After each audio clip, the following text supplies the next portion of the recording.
SIR কাজ চলাকালীন চাপ, আতঙ্ক সহ বিভিন্ন কারণে রাজ্যে বহু মানুষের মৃত্যু হয়েছে। সাধারণ মানুষ ছাড়াও প্রাণ হারিয়েছেন এই কাজে যুক্ত বিএলএরাও।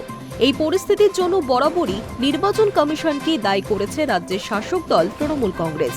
কমিশনের অপরিকল্পিত কাজ, অতিরিক্ত চাপের কারণেই এর নেপথ্যে বলে অভিযোগ তোলা হয়েছে। প্রথম দিন থেকেই মৃতদের পরিবারের প্রতি সমবেদনা জানিয়ে পাশে থাকার আশ্বাস দিয়েছে রাজ্য সরকার ও শাসক দল। এবার স্বজনহারা পরিবারগুলির জন্য বড় সিদ্ধান্ত নিল নবান্ন।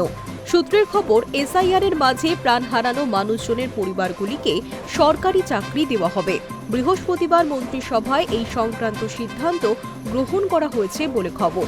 61 জনের পরিবারকে দেওয়া হবে চাকরি। পরিবার পিছু একজন করে সদস্য এই চাকরি পাবেন।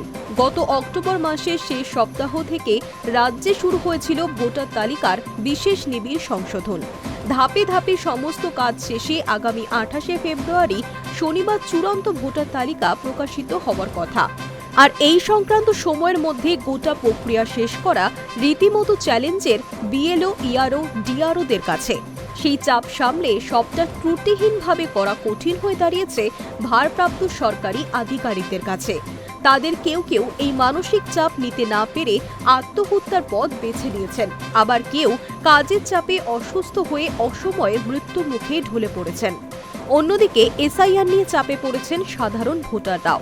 কারোর পর্যাপ্ত নথি না থাকা, কারোর আবার শুনানিতে ডাক পাওয়ার মতো বিষয়গুলি ভাবিয়ে তুলেছে। এসবের কারণে চূড়ান্ত ভোটার তালিকায় নাম থাকবে কিনা এই আতঙ্কে তাদের একাংশ হয়ে আত্মঘাতী হয়েছেন, নয়তো অসুস্থ হয়ে মারা গিয়েছেন। সব মিলিয়ে সংখ্যাটা 100-রও বেশি। তবে সরকারি কাজ করতে গিয়ে অকাল মৃত্যু হয়েছে তাদের পরিবার কার্যত অসহায়। বাড়ির একমাত্র রোজগারের সদস্যকে হারিয়ে আর্থিক সংকটে পড়েছেন সদস্যরা। তাই সেই সমস্ত পরিবারগুলির পাশে দাঁড়াচ্ছে এবার রাজ্য সরকার। সূত্রের খবর, সরকারি চাকরি দেওয়া হবে। এসআইআর এর কাজ করতে গিয়ে প্রয়াত সরকারি আধিকারিকদের পরিবারের একজন করে সদস্যকে। তবে কোন দফতরে চাকরি, কবে নিয়োগপত্র দেওয়া হবে, সেই সমস্ত কিছু এখনো আলোচনা স্তরে রয়েছে বলেই সূত্রের খবর। Hi news network.